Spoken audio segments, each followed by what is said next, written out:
తన మీద ఏకంగా 307 అంటే అటెంప్ట్ టు మర్డర్ లాంటి కేసులు పెట్టి ఏ రకంగా అన్యాయంగా తనను జైల్లో నిర్బంధించడం జరుగుతూ ఉందో కూడా చూస్తూ ఉన్నాం. ఈరోజు రాష్ట్ర వ్యాప్తంగా కూడా ఇదే కార్యక్రమాలు జరుగుతూ ఉన్నాయి. రాష్ట్ర వ్యాప్తంగా కూడా కేవలం తెలుగుదేశం పార్టీకి చంద్రబాబు నాయుడు గారికి ఓటు వేయలేదు అన్న ఒకే ఒక కారణంతో ఏకంగా ఆస్తులను ధ్వంసం చేస్తూ ఉన్నారు, దొంగ కేసులు పెడతా ఉన్నారు. వీళ్ళే కొడతారు, మళ్ళీ వీళ్ళే అటువైపున ఉన్న వారి మీద వాళ్ళు కొట్టారు అని చెప్పి కేసులు పెడతారు. ఇంతటి దారుణంగా ఈరోజు రాష్ట్రంలో పరిపాలన సాగిస్తూ ఉన్నారు.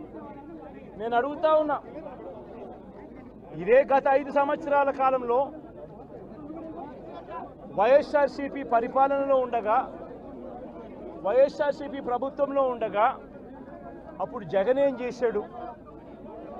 కులం చూడలేదు, మతం చూడలేదు, ప్రాంతం చూడలేదు, చివరికి ఏ పార్టీకి ఓటు వేశారన్నది కూడా చూడకుండా ప్రతి పథకము ప్రతి మనిషి కూడా అర్హత అన్నది మాత్రమే ప్రామాణికంగా తీసుకుని ప్రతి ఇంటికి డోర్ డెలివరీ చేసిన ప్రభుత్వం వైఎస్ఆర్సీపీ ప్రభుత్వందైతే, జగన్మోహన్ రెడ్డి ప్రభుత్వందైతే ఈరోజు కేవలం తెలుగుదేశం పార్టీకి ఓటు వేయలేదని, కేవలం చంద్రబాబు నాయుడు గారికి ఓటు వేయలేదని, కేవలం ఓటు వేయలేదన్న ఒక్క కారణంతో ఆస్తులు ధ్వంసం చేస్తూ ఉన్నారు, మనుషులను కొడతా ఉన్నారు, కొట్టి మరి కేసులు పెడతా ఉన్నారు.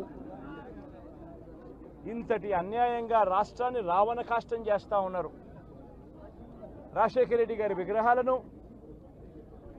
విరగొడతా ఉన్నారు, పగలగొడతా ఉన్నారు. ఇవన్నీ ఏదైతే చేస్తూ ఉన్నారో ఇవన్నీ కూడా శిశుపాలుని పాపాల మాదిరిగా ఇవన్నీ కూడా పాపాలు పండుతాయి. ప్రజాస్వామ్యంలో ఏదైనా కూడా ప్రజలకు మంచి చేసి ప్రజల గుండెల్లో స్థానం సంపాదించుకుని ప్రజల దగ్గరికి వెళ్ళి ఫలాని మంచి చేశాం కాబట్టి మాకు ఓటు వేయండి అని అడిగే పరిస్థితులు ఉండాలి తప్పనిచ్చి ఈ మాదిరిగా దౌర్జన్యాలు చేసి, ఈ మాదిరిగా అన్యాయమైన కేసులు బిగించి, ఈ మాదిరిగా ఆస్తులు ధ్వంసం చేసి, ఈ మాదిరిగా ఫియర్ సైకోసిస్ క్రియేట్ చేస్తూ రాజకీయాలు చేస్తే మాత్రం అది ఏ రోజు కూడా నిలబడే రాజకీయం కాదు. తాత్కాలిక మేలేదైనా జరుగుతుందేమో తప్పనిచ్చి తర్వాత ఓటు వేసేటప్పుడు మాత్రం ప్రజలు ఇవన్నీ కూడా ఖచ్చితంగా గుర్తుపెట్టుకొని లెక్క జమ చేసి చంద్రబాబు నాయుడు గారికి గట్టిగా బుద్ధి చెప్పే పరిస్థితులు రోజులు కూడా తొందరలోనే ఉన్నాయని కూడా ఈ సందర్భంగా చంద్రబాబు నాయుడు గారిలో మార్పు రావాలని సందర్భంగా కూడా తెలియజేస్తా ఉన్నా. నిజంగా ఇదే విషయానికి వస్తే ప్రజలు ఎందుకు నీకు ఓటేశారు చంద్రబాబు నాయుడు గారు అని చెప్పి ఫస్ట్ చంద్రబాబు నాయుడు ఆలోచన చేయాలి. ఒకవైపున వైఎస్ఆర్ కాంగ్రెస్ పార్టీ ప్రజల్లో వ్యతిరేకత వల్ల ఓడిపోలేదు, ప్రజలకు మంచి చేసి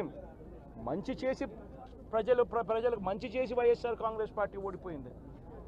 ఎందుకు ఓడిపోయింది అని అంటే చంద్రబాబు నాయుడు చేసిన మోసపూరిత హామీలకు ప్రజలు కాస్తో కూస్తో కొద్దిగా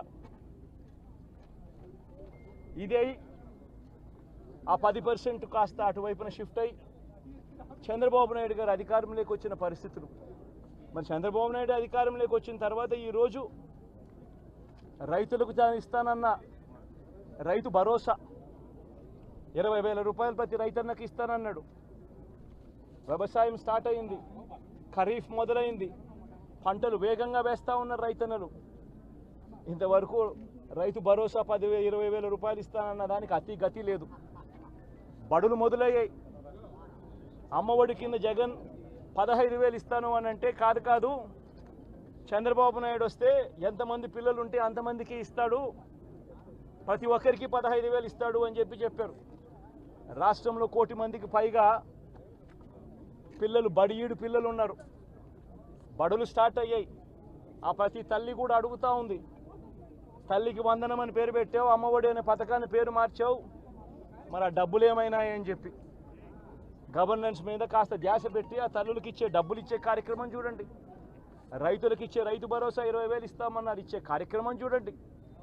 ప్రతి అక్క చెల్లెమ్మకు 18 ఏళ్ళు పైబడిన ప్రతి అక్క చెల్లెమ్మకు ప్రతి ఒక్కరికి 1,500 రూపాయలు ఇస్తామని చెప్పారు. అంటే సంవత్సరానికి 18,000 రూపాయలు. రాష్ట్రంలో 4,12,00,000 మంది ఓటర్లు ఉండరని చెప్పి మొన్ననే లెక్కలు తేలాయి. అందులో దాదాపుగా 2,10,00,000 మంది మహిళా ఓటర్లే. అంటే అందరూ 18 సంవత్సరాలు నిండిన మహిళా ఓటర్లే. మరి 2,10,00,000 మంది ఈ మహిళా ఓటర్లందరూ కూడా 18 ఏళ్ళు నిండిన ఈ మహిళా ఓటర్లందరూ కూడా వీళ్ళందరూ కూడా ఈరోజు అడుగుతూ ఉన్నారు, 1,500 రూపాయలు ప్రతి నెల ఇస్తానన్నావు, ఏమైంది ఈ 1,500 రూపాయలు ఇచ్చే కార్యక్రమాలు అని చెప్పి అడుగుతూ ఉన్నారు. వాటి మీద ధ్యాస పెట్టే కార్యక్రమం చంద్రబాబు నాయుడు చేయాలి. ఇవేవి కూడా చేయకుండా కేవలం భయాందోళనలు క్రియేట్ చేయాలి, రాష్ట్రంలో రావణ కాష్టం సృష్టించాలి, దొంగ కేసులు పెట్టాలి, ఇరికించాలి, ఆస్తులను ధ్వంసం చేయాలి. వైఎస్ఆర్సీపీ అభిమానులైనా, వైఎస్ఆర్సీపీ కార్యకర్తలైనా, వైఎస్ఆర్సీపీకి ఓటు వేసిన వారైనా కూడా ఎవరిని కూడా ఉంచకూడదు అన్న దుర్మార్గపు ఆలోచనలతో అడుగులు ముందుకు వేయడం అతి హేయమైన రాజకీయం అని కూడా ఈ సందర్భంగా తెలియజేస్తా ఉన్నా. ఇదే రామకృష్ణారెడ్డి విషయానికే వస్తే నిజంగా ఎంతటి అన్యాయమైన పరిస్థితిలో కేసులు బిగించారు అన్నది ఒకసారి అందరూ కూడా ఆలోచన చేయమని కోరుతా ఉన్నా. ఇదే విషయం కారంపూడి ఘటన జరిగింది ఎప్పుడు? ఎన్నికలు అయిపోయిన తర్వాత మరుసటి రోజు, అంటే మే 14వ తారీఖున కారంపూడిలో ఘటన జరిగింది. కారంపూడిలో ఏం ఘటన జరిగింది, ఎందుకు జరిగింది?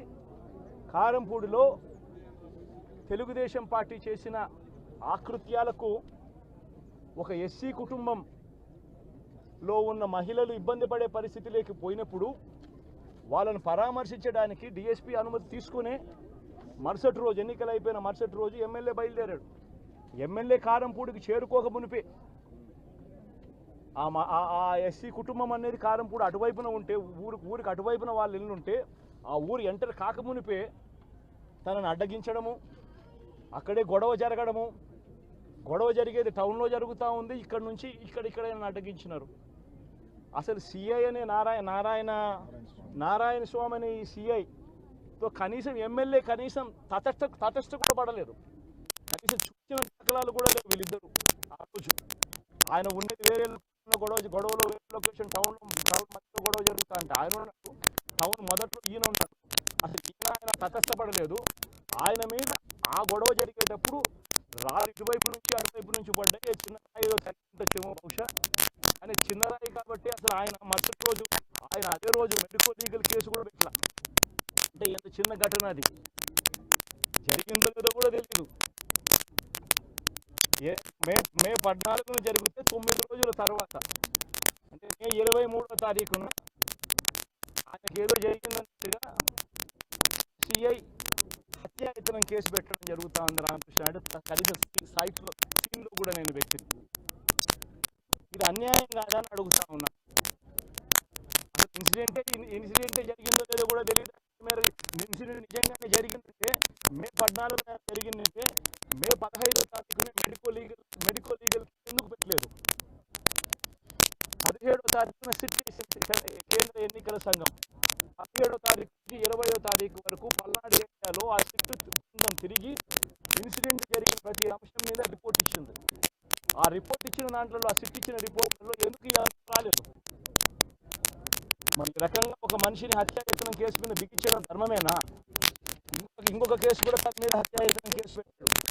మే 13వ తారీఖు ఎన్నికల సమయంలో పాల్వాయి గేట్ అనే పోలింగ్ కేంద్రం దగ్గర తాను వెళ్ళినప్పుడు జరిగిన ఘటన మీద అసలు ఎందుకు ఆ ఘటన జరిగింది?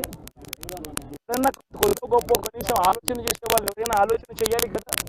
అక్కడ ఉన్న ఎస్సీలను, ఆ గ్రామంలో ఉన్న సామాజిక వర్గం వాళ్ళు గ్రామంలో ఉన్న బూతులు లేకపోయి ఓట్లు వేసే పరిస్థితి లేకుండా ఉన్నప్పుడు ఎక్కడికి ఆ గ్రామానికి వెళ్ళినప్పుడు ఎమ్మెల్యే ఆ పరిస్థితి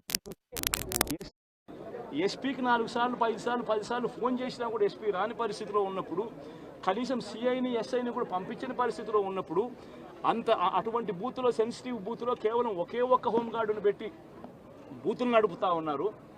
అటువంటి పరిస్థితుల్లో అన్యాయం జరుగుతూ ఉందని చెప్పడం కోసం, అన్యాయం జరుగుతూ ఉన్న వాళ్ళ పక్షాన్ని నిలబడడం కోసం ఎమ్మెల్యే లోపలికి పోయి ఈవీఎంను పగలగొట్టే కార్యక్రమం జరిగింది. ఎందుకు ఈవీఎంలో నిజంగానే ఎమ్మెల్యేనే రిగ్గింగ్ చేసుకుంటా ఉంటే, ఎమ్మెల్యేకి అక్కడ నిజంగానే ఎమ్మెల్యే పరిస్థితి అంత బాగుండింటే ఎందుకు ఎమ్మెల్యే ఈవీఎం పగలగొడతాడు? అక్కడ పరిస్థితి బాగలేదనే కదా, అన్యాయం చేస్తూ ఉన్నారనే కదా. అక్కడికి పోయినప్పుడు అన్యాయం చూశాడు కాబట్టే కదా ఈవీఎం పగలగొట్టాడు. ఆ ఈవీఎం ఏదైతే పగలగొట్టిన కేసులు ఏదవుతుందో తనకు బెయిల్ వచ్చింది. ఈరోజు తాను బెయిల్ అక్కడ లోపల ఉన్నది ఈవీఎం పగలగొట్టిన కేసులో కాదు, తను లోపల ఉన్నది. ఈవీఎం పగలగొట్టిన కేసులో అన్యాయం జరిగింది అని చెప్పి, అన్యాయం జరుగుతూ ఉన్న పరిస్థితిలో ఎమ్మెల్యే అక్కడికి పోయి అడ్డుకునే కార్యక్రమంలో జరిగింది అని చెప్పి కోర్టులు కూడా గుర్తించాయి కాబట్టి తనకు బెయిల్ వచ్చింది. కానీ మళ్ళీ ఆ తర్వాత ఏం జరిగింది? ఆ ఇన్సిడెంట్ జరిగిన 10 రోజుల తర్వాత, ఆ ఇన్సిడెంట్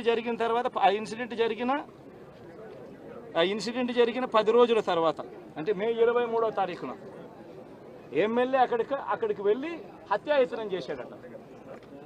అదే పోలింగ్ బూత్లో హత్యాయత్నం చేశాడంట. ఎవడన్నా బుద్ధునోడు ఎవడన్నా నమ్మదానికి ఉందయ్యా?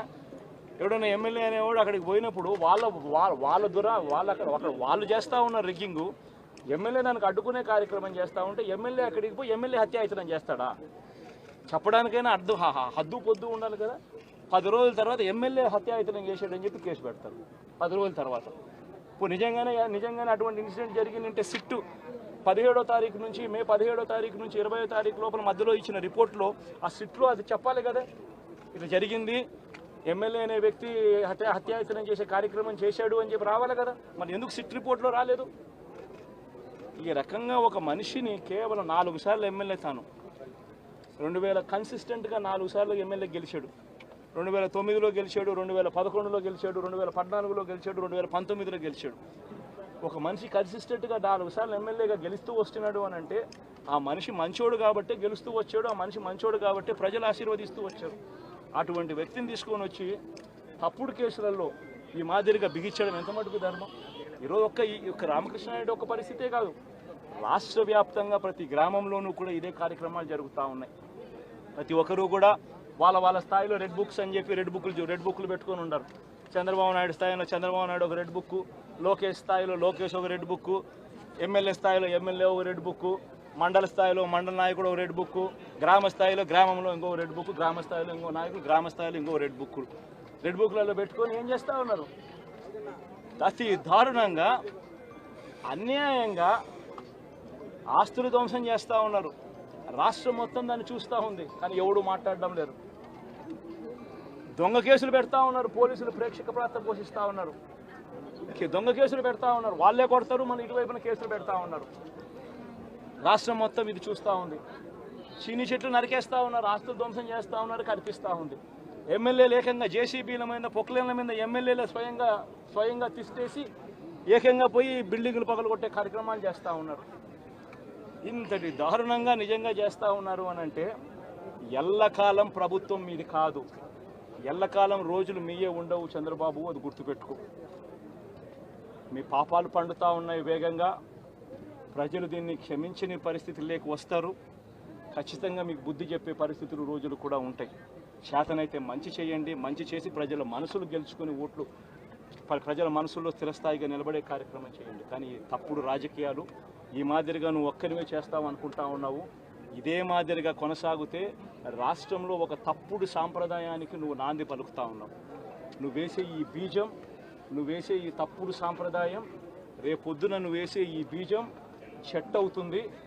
రేపొద్దున నువ్వు ఏదైతే ఇత్తుతావో అదే పండుతుంది.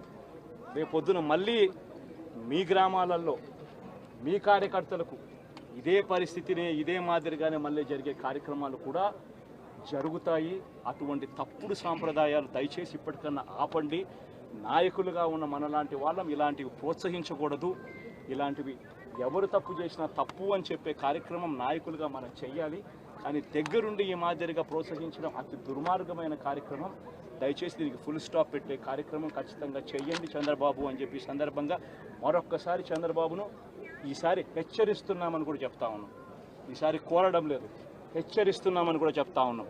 ఇదే మాదిరిగా జరుగుతూ పోతూ ఉంటే మాత్రం ఎవరైనా కూడా ఊరుకునే కార్యక్రమం జరగదు. రియాక్షన్ అనేది ఖచ్చితంగా ఉంటుందని కూడా చంద్రబాబు నాయుడు సందర్భంగా గట్టిగా